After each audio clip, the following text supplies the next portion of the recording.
Good evening, everyone. Good evening.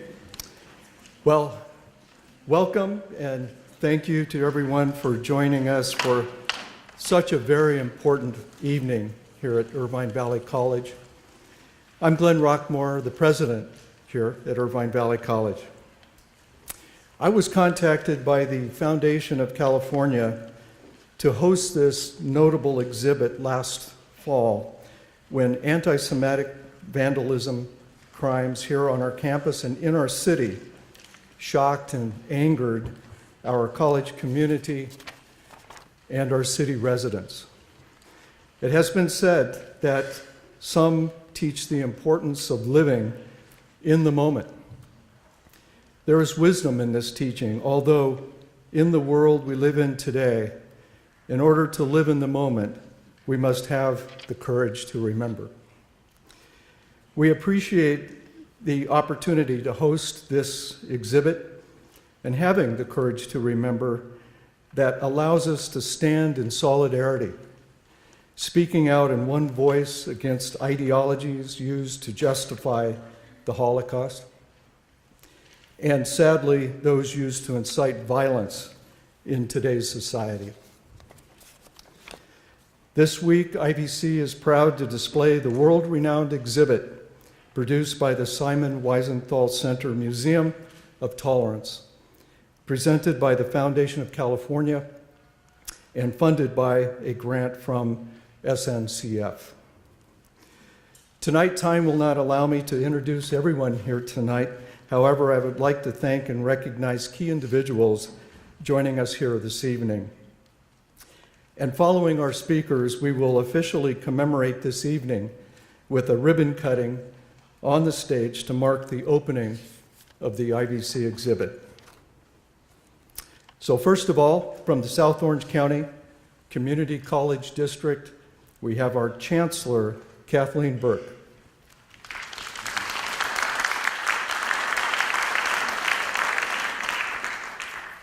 We have Trustee and Board President, our Board President, TJ Prendergast.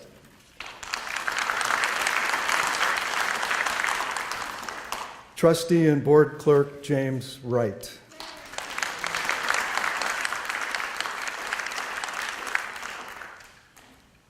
And we also have Trustee, and actually I think this is Trustee Marcia Milchiker, sorry. My notes are messed up. And also Trustee Barbara J. And tonight we have our Vice Chancellor of Human Resources, Dr. Cindy Viscachil. We have the Vice Chancellor of Business Services, Anne Marie Gable. And from Irvine Valley College, we have the Vice President for Instruction, Chris McDonald.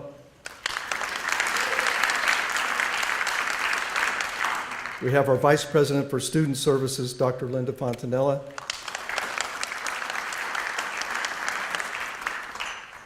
Vice President of Administrative Services, David Kachatrian.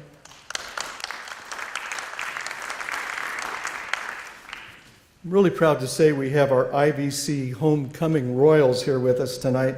First is Truth Haffey. And we have Randall Manzan right here. We also have with us one of our student veterans who you'll meet in a minute, Alexander Wallace. Representing the California State Senator John Morlock, District Director Scott Carpenter. From the California State Assembly, representing the 74th District, Assembly Member Kari Petri Norris. From the City of Irvine, Mayor Pro Tem Christina Shea. Council Member Melissa Fox. Council Member Farah Khan. Council Member Anthony Kuo. And we have Police Lieutenant Bill Bingham for sitting in for Chief Mike Hamill tonight. I've not seen him tonight, but from the city of Tustin, Council Member Alan Bernstein. Are you here? We heard you were.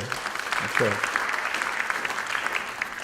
Representing the Anti-Defamation League, the Education Director, Shannon L. McGowan. Chairman of the Foundation for California, Dr. Fred Balatzer.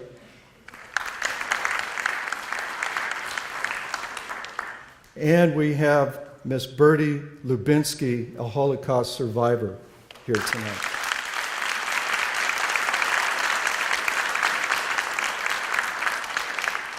Representing the Simon Wiesenthal Center, Rabbi Abraham Cooper, the Associate Dean of the Center.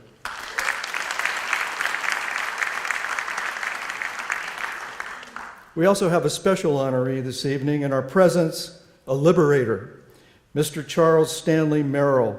Mr. Merrill helped to liberate Mauthausen concentration camp as a private in Patton's 11th Armored Division on May 5th, 1945. Would you please stand and recognize Mr. Merrill?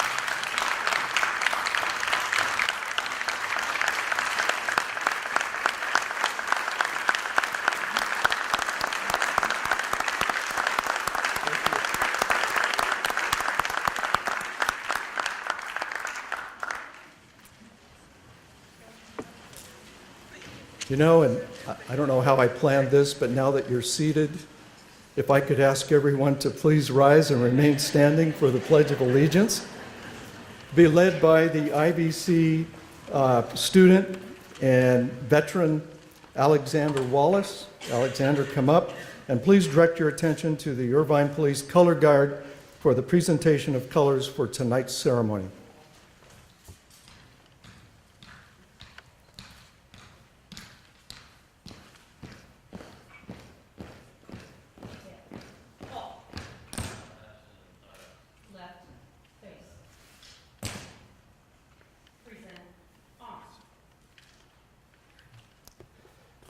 I pledge allegiance to the flag of the United States of America and to the republic for which it stands, one nation, under God, indivisible, with liberty and justice for all.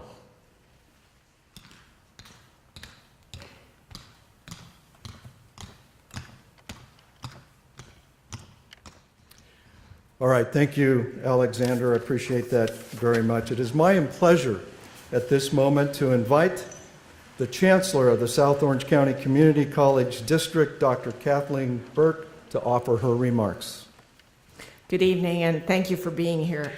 We are honored that the Museum of Tolerance selected Irvine Valley College as the next destination for this very impactful traveling exhibit. This exhibit, open to our students, faculty, staff, as well as to the public, will provide an opportunity to remember and honor the victims of the Holocaust, an unparalleled crime against humanity. It also provides an opportunity to mourn the loss of so many and so much. We have a duty to remember the Holocaust, that it was a systematic attempt to eliminate the Jewish people, political dissidents, members of the LGBT community, the mentally disabled, and others. It was an attempt to reject diversity, to reject our differences, and reject the core fibers of humanity that connect us to greatness, to innovation, and to compassion in our global society. This exhibit reminds us that the Holocaust did not occur in a vacuum. Step by step, social order broke down, and a portion of society lost its morality. We must never forget the facts of the Holocaust. We must never lose sight of what went wrong. As we bear witness to the growing divide in our own society, we must stand guard against xenophobia, discrimination, and hate everywhere. Our shared challenge is to ensure that our work in education advances people for good. Community colleges serve as points of access for growth and development for every member of our community. Our ability to connect people across racial, gender, economic, and generational divides is part of our mission and ongoing focus. I firmly believe that exhibits such as this are perfectly situated at institutions like Irvine Valley College because the environment of our campuses has the potential to create unity and peaceful coexistence, and thereby shows that we're heeding the still relevant lessons of the Holocaust. And at the same time, the rigor of critical thought challenges our assumptions and our biases. Thank you to the Museum of Tolerance, to President Rockmore, and to the IVC students, faculty, and staff, as well as members of the public for being here this evening. We will always remember and never forget.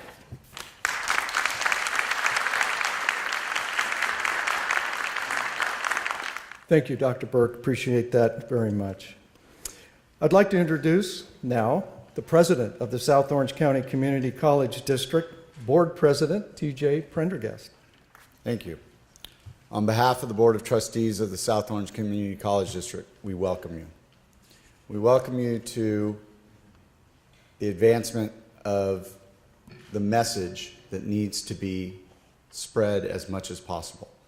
Short of being able to visit Auschwitz, Dachau, Buchenwald, or the required reading in high schools of Night by Elie Wiesel, there's still hate out there. The internet is such a powerful force against what is trying to be accomplished here. So it's important that exhibits like this travel and try and battle that hate. And we hope that you spread the word, invite your friends, tell them to spend some time here, and hopefully we can be successful in battling that hate. So thank you and welcome. Thank you, President Prendergast. I would like to now welcome Assembly Member of the 74th District, Kati Petri Norris. Thank you. It is truly my honor and privilege to be here with all of you this evening and to welcome this important exhibit to Irvine Valley College. I think in my mind, and I'm sure in many of yours, the recent events that have occurred in our own community have really brought into, I think, really sharp relief just how important and how urgent and how critical this work and this exhibit is. Like many of you, when I saw those pictures last weekend, when I saw Nazi symbols casually displayed at a high school party, I was heartsick. I was horrified. But the counterweight, the counterbalance to that has been to see over the course of the past week the way that our community has come together to reject hate, to reject bigotry, and to reject ignorance. Albert Einstein once said, "The world is a dangerous place, not because of those who do evil, but because of those who look on and do nothing." We will not look on and do nothing. We will not be silent. This is a critical moment in our country's history, and I think in our county's history as well. And this is a time for people of all faiths and of no faiths to come together to stand up for what we know to be true, what we know to be right. So that is why it is wonderful to be here with all of you tonight. Thank you so much to Irvine Valley College, and thank you to the organizers for bringing this exhibit here, and thank you for giving all of us the courage to remember. Thank you very much, Assembly Member. Please welcome, on behalf of the City of Irvine, our Mayor Pro Tem, Christina Shea. Well, good evening. It's my privilege and honor to be asked tonight to share a few words with you. I know our mayor wanted to attend, but he had another event to go to, so I'm very pleased to be here. First of all, I know that Dr. Rockmore did announce my council colleagues, but I still want to recognize them as well. So we have two newly elected council members, and that is Farah Khan. If you would stand up once again, thank you. And Anthony Kuo. And I believe Melissa Fox was attending, but I haven't seen her. I don't know if she's here. If you are, please stand up. We have a great council now, and it's just wonderful to work with all of you. And also just to acknowledge also once again our police lieutenant, Bill Bingham. If he's still here, you're still here. Thank you. Good to see you. So we appreciate that Irvine Valley College has chosen to host this exhibit and opened your doors to the public so that we all might be reminded by this exhibit of the former atrocities of this horrific Holocaust. The exhibit contains nearly 200 photographs depicting documentation of the Nazis' murderous campaign in which 6 million Jews and other victims as well perished. The exhibit depicts the years from 1933 to 1945, covering not only World War II, but also years prior. Last week, the Orange County Register wrote an article about a local visit of an 89-year-old woman named Eva Schloss, Anne Frank's stepsister and dear childhood friend. Her visit is a reminder that the living witnesses to the Holocaust are aging, and it is now our responsibility to carry on her message. We can't allow that message to be lost or minimized. We need to share with each generation to come so they remember as well. And I thank you so much for inviting me this evening. I'm very glad to be a part of this exhibit. Thank you.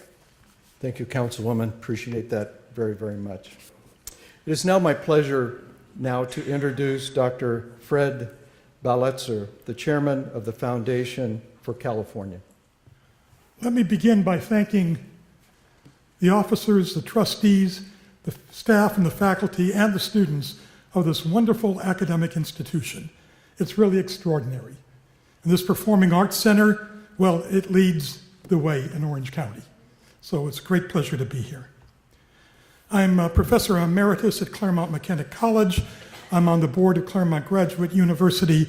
I'm a teacher by trade. We normally speak in 55-minute increments, followed by an exam. But I will keep my remarks brief, and there will be no exam. Foundation for California has sponsored this exhibit, this traveling exhibit, on the road throughout the United States. Over 5 million people have now seen it in the United States. It's appeared in the capital of the United States. It's appeared in the capital of Sacramento. It's appeared in Modesto, California. It's appeared in the county fair at Del Mar in San Diego. And there's so many other cities and hamlets and towns and places around America that I couldn't give you a recitation of them this evening. It's also appeared abroad in many foreign countries. But what's important about this exhibit, what's really important about this exhibit, is that we live at a moment when we see a rising tide of anti-Semitism.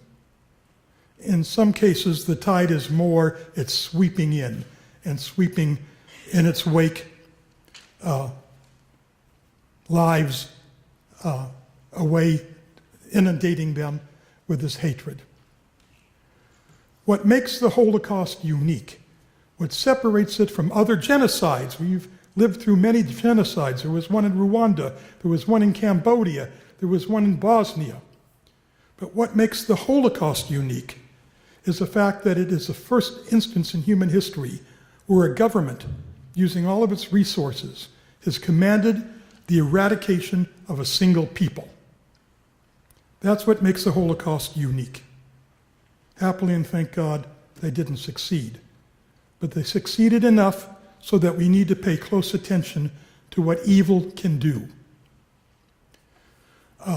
This exhibit was first opened in Vienna by the Simon Wiesenthal Center on the 50th anniversary of the Anschluss, that political movement in Europe in which Hitler walked into Austria and reunited Austria with the German Reich. An appropriate place to open this exhibit. It has been seen sponsored by the Simon Wiesenthal Center in all the great capitals of Europe and many other places abroad, and at the Museum of Tolerance in Los Angeles. The Museum of Tolerance, which is the educational arm of the Simon Wiesenthal Center, is a fixed asset. It's a fixed building. It can't move. So the Foundation for California, years ago, teamed up with the Simon Wiesenthal Center to take this exhibit on the road. And of all the things I've done in my adult life, it's been one of the most rewarding. So I hope you're all going to be able to view it tonight, to imbibe it tonight, to take it into your lives tonight, to share the story with your friends and your relatives and others so that they will not forget also. With that, I thank you very much. Thank you very much, Chairman. We're truly honored tonight to have with us Ms. Bertie Lubinsky, a Holocaust survivor, who has come tonight to share her story. Bertie? Good evening. I cannot possibly speak about the 5 years in the few minutes that I've got, but I can give you an outline. Does anybody here know the story of Anne Frank? Can you raise your hands up? Yeah, there's still people who do not know. Now, Anne Frank died and I survived. We were both born in the same town, Amsterdam, in Holland, and I was 8 when the German tanks rolled in. And like all the other children, I was waving to them. Hi, look at these tanks and the soldiers. No idea what was going to happen. Then the Germans tried to do it very slowly. The restrictions that came started off very slowly. And the first restriction was that Jewish people could not mix with non-Jewish people. We could only go to certain shops which were owned by Jews. We could not go in public swimming pools. And I had to attend school by entering a certain door at the school and going to the one class that was allocated to Jewish children and taught by a Jewish teacher. Then the next thing, we had to wear the yellow star. Who here has heard of the yellow star? Okay, now that was for the German soldiers parading with their guns to identify who was Jewish in the town. Now lately, I mean even now today, people say to me, but why did you wear the yellow star? Why did you sew it onto your clothes? To be seen, to be known as a Jew. So I'll tell you a little story that happened. We were walking in the center of Amsterdam. This was now the beginning of the war when the stars came out. And suddenly there was a commotion in a certain place. And nobody knew what was happening. So I said, well, what's going on? And they said, well, don't go near there. I can see there's a German in his uniform. And there's some people and something is going on. Just stay away. Then we heard a shot. And the person who was wearing the yellow star had been killed. And the German then announced to the people around there, if you do not listen to what you're told to do, this is what happens, because eventually all of you will be killed. So what was the next restriction? Well, there was actually, then they gave an offer that if one member of the family would volunteer for the labor camp in Germany, the rest of the family would be spared. And we all just believed that there were labor camps. So my aunt, the eldest aunt I had, volunteered. We helped her pack her suitcase, and off she went to the labor camp so that the rest of the family would be spared. And then things became so bad that people were just, the cars, what is it? The trucks. The trucks would come to where the Jews lived, because the Germans, of course, got a list from the Council of Amsterdam, and I suppose it happened everywhere, but I just know my story, that they knew exactly the names and the place where the Jews lived. So trucks used to come, bang on the door, take the people out, and take them to the concentration camps, which they called labor camps. So the time came for us to go into hiding. Now, I was 8 when the war started, and 10 when we had to go into hiding, because it was just not safe not to be in hiding. So there were lots of good people too in Holland. We called them the Underground Brigade. And my parents found one man who helped us to hide. My father hid in his own factory in a little office at the back, and my mother and I had an address, so-called safe address. And we were there a few days, totally in hiding, couldn't get out, couldn't be seen by anybody. And we heard from a kind neighbor that there was going to be a raid, and they were coming to us. So my mother and I just went into the street. Now, if you picture this, I was 10, she had tuberculosis in her hip, and I had to dress her wound. And there we were in the street with the clothes we had on. So we walked, and everywhere where we knocked on the door, people would say, "Sorry, it's too dangerous to take you in, we can't help you." So by the end of the evening, we were both in tears. What are we going to do? We couldn't contact the underground man. We had no telephone like you have today. And then some kind person said, "There's a nurse living there and there, go to her, I'm sure she'll take you in as a patient." And that's what we did. She took my mother in as a patient, but she said, "Your daughter looks too Jewish, I can't take the risk." So at the age of 10, I don't know if there are any students here tonight. No, anyway, when I speak to schools, there are lots of children of 10. And then I tell them how at the age of 10, I had to say goodbye to my mother, go with the underground worker, and go to people that I'd never met. So I went, and I couldn't take anything, no belongings, because he said, "We're going by train to a Dutch Reformed minister, and he will take you in for the duration of the war." We all thought it was 3 months or so. That turned out to be 3 years.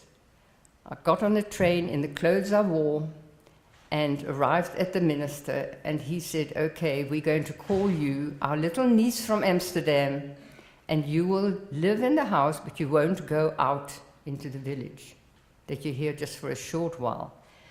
And he took me to a few of his congregation and introduced me as his little niece from Amsterdam. And every one of them said, "No way, she looks just like a Jewish girl, and you are hiding her."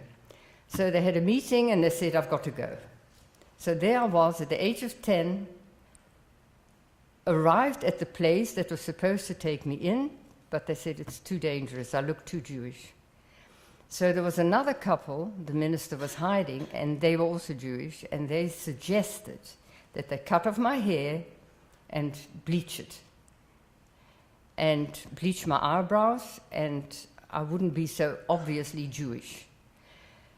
So they did that, and the 3 months that we thought the war would be turned out, as I said, 3 years. So for 3 years, I didn't see children, I didn't see my family, not one member of the family.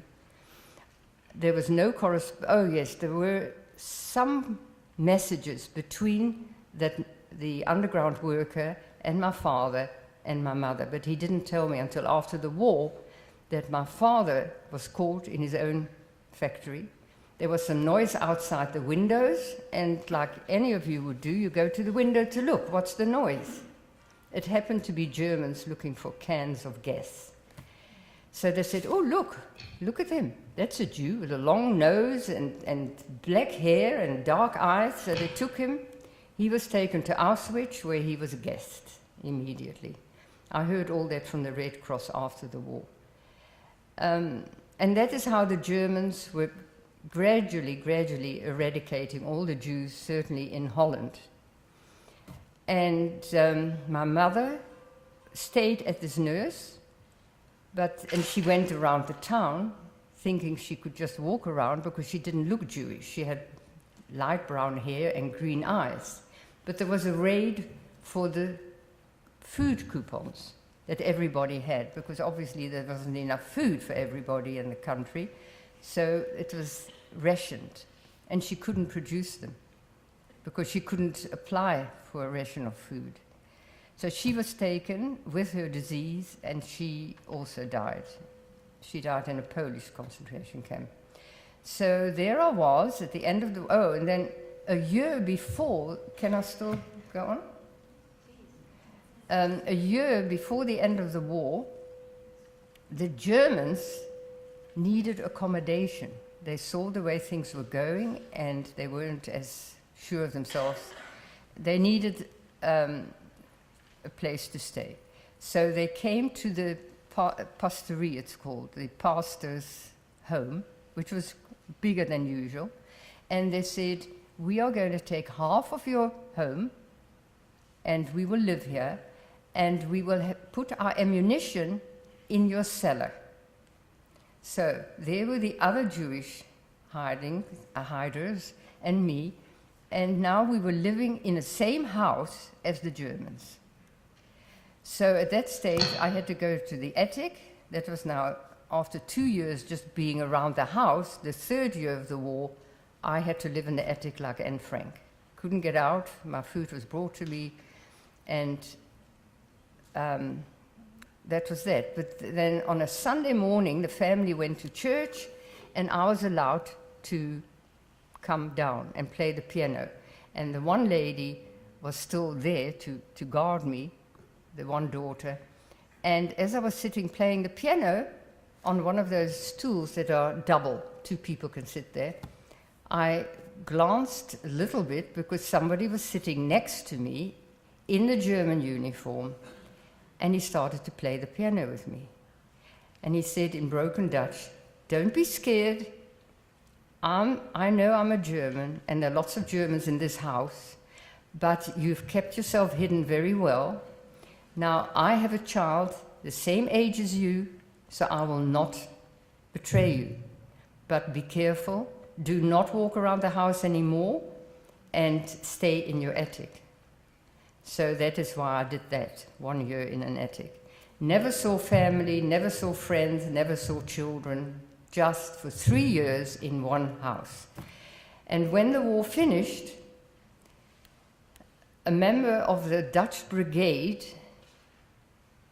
who was in England fighting Hitler, went to look who had survived of our family. We had a large family. And all the neighbors said, there's only one little girl, she's 13, and she's looking for family. So he told his parents, his father happened to be my grandfather's youngest brother, who was living in Johannesburg in South Africa, and that's why I'm speaking this accent, South African accent. I couldn't speak English, not one word. And he said to me, my parents said, I must bring you out and they will adopt you. So I had no papers. I spoke no English. So he smuggled me out of Holland on a troop ship, the Dutch Brigade troop ship. He put me in a uniform and he said, just stay in the room. You're not supposed to be on this boat.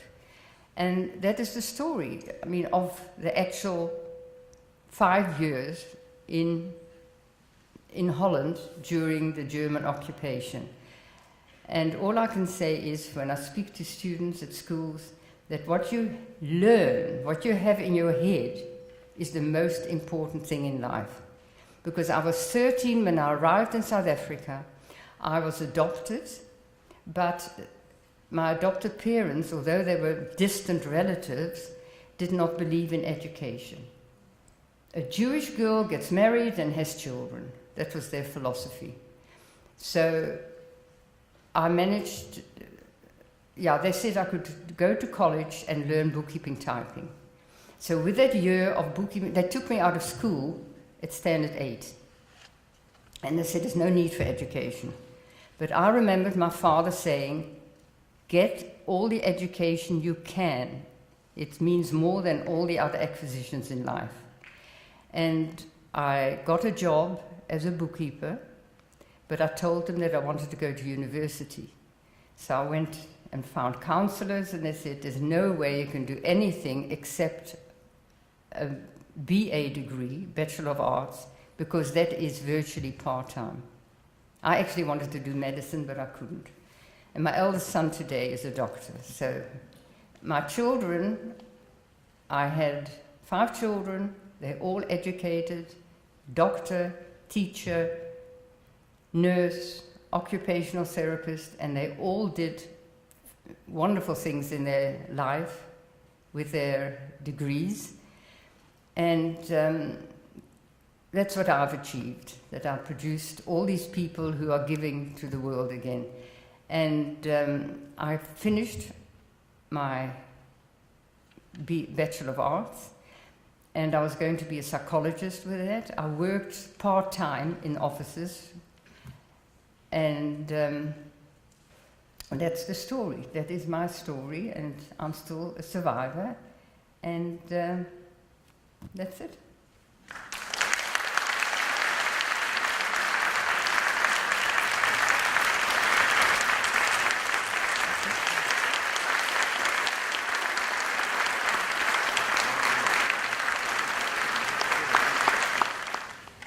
Thank you, Bertie. Those were very powerful words. I appreciate that. You know, we talked a little bit earlier, and we were talking about a time frame for her, and it was very short. And I looked at her face, and I said, we're not going to do that. We're going to leave it open. So I hope that's okay with all of you. Wonderful job.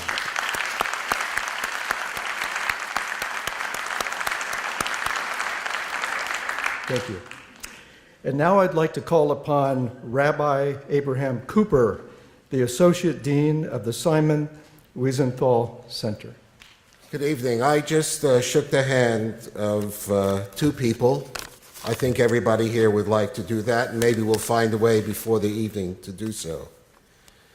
Bertie, when you listen to her story of survival, understated, to put it mildly, but obviously a rock, and you think about those who deny her suffering till this day, the mullahs in Iran, the neo-Nazis. These are people who say the Holocaust didn't happen, and given the opportunity, they would finish the job.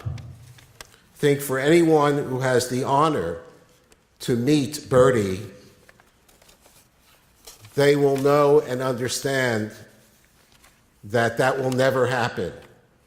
The Jewish people will outlive all of the tyrants, but we hope that in history it'll be a soft landing for all, and why we revere being citizens of the United States of America, the freest country ever devised and ever put into play by human beings. Which brings me to the second person. I understand he likes to be called Stan. And if you're part of the greatest generation and 97 years old, Stan, we salute you for being the representative of the greatest generation that's here tonight. And someone...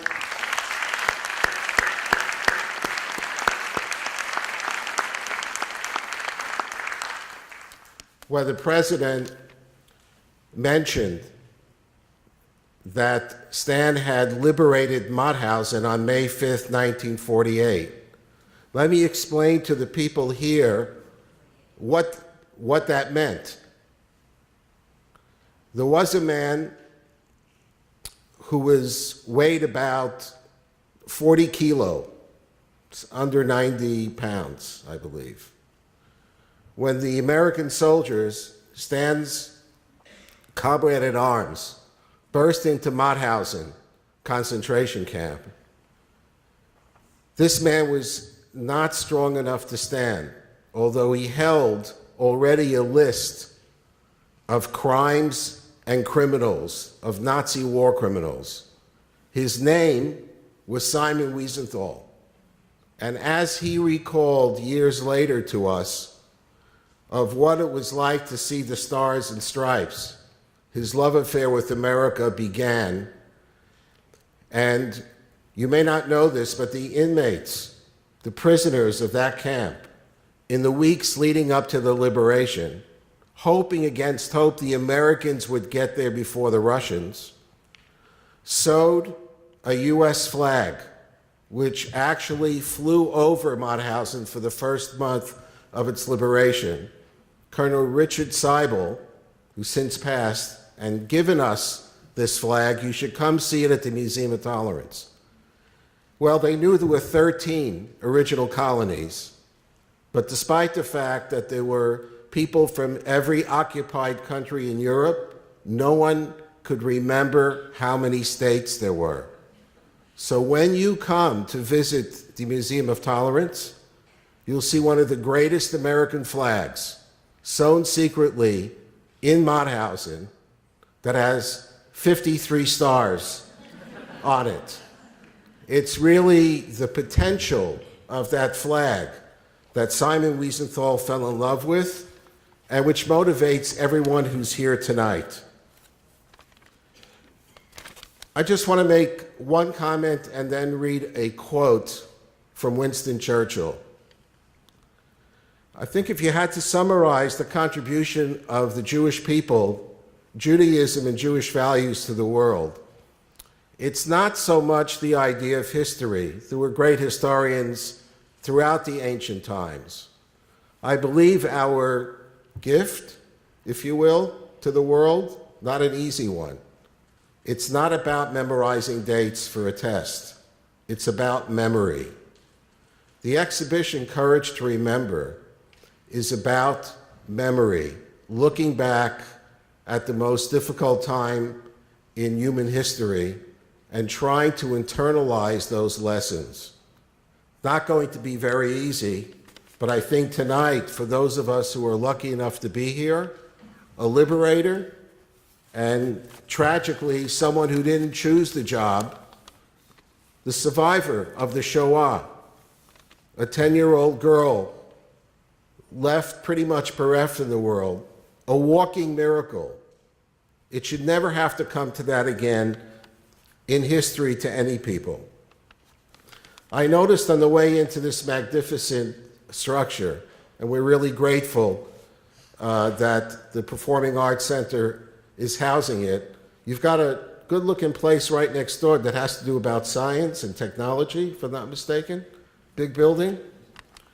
So before World War II, when he was still in the political wilderness in the 1930s, Winston Churchill reiterated his belief that human nature was not advancing at anything like the same rate as technological knowledge was. This could prove ultimately disastrous. Quote, "Certain it is that while men are gathering knowledge and power with ever increasing and measureless speed, their virtues and their wisdom have not shown any notable improvement as the centuries have rolled. The brain of a modern man does not differ in essentials from that of the human beings who fought and lived here millions of years ago. The nature of man remained hereto practically unchanged. Under sufficient stress, starvation, terror, warlike passion, or even cold intellectual frenzy, the modern man we know so well will do the most terrible deeds, and his modern woman will back him up." He concludes, and by the way, this is from a new book about Churchill called Walking in Destiny. It's a phenomenal book. I hope you can take your time to read it. I'm on page 300. Don't drop it on your big toe, but it's worth it. He concludes, these are tough words, but it came from Winston Churchill. None of the legislative assemblies of the great modern states represents in universal suffrage even a fraction of the strength or wisdom of the community.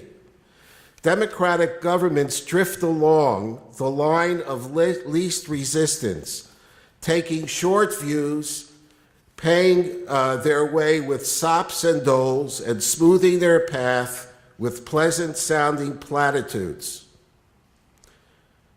The author says this has been taken as indicating that Churchill lost his faith in democracy and was considering embracing dictatorship. But in fact, the opposite was true.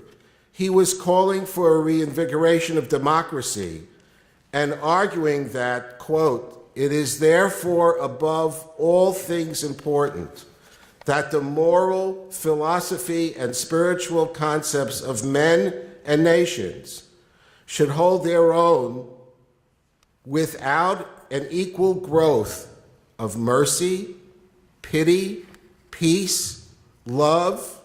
Science herself may destroy all that makes human life majestic and tolerable." What amazing, tragically prophetic words in the 1930s, in the years leading up to the Second World War. How true it was, as you see in the exhibition. The judges in Germany, the lawyers in Germany, the doctors in Germany were the first to embrace the SS, the first to latch on to Hitler's system. And what an amazing venue. And God bless you all for bringing the exhibition at this time to this place of learning where every day, thank God, young people and the teachers who learn so much from them confront the very issues that Winston Churchill, down through the ages, has now reiterated to us. Morals and knowledge do not automatically connect. If you have one bereft of the other, watch out. But in our great democracy and this wonderful institution, proof of the pudding that you brought this exhibition here as an answer to hate, I have to walk away feeling much reassured about our future. God bless you all. Rabbi, thank you very, very much. I appreciate that. At this time, we invite our IVC student royals to come forward with the blue ribbon and our speakers from this evening. Although I would like to add to that our trustees and our chancellor to join us up here. Also, along with our elected officials, if you could come forward for a photo opportunity to commemorate this evening. Following the photograph, we will welcome everyone to join us in the lobby for dialogue and for further viewing of this moving display.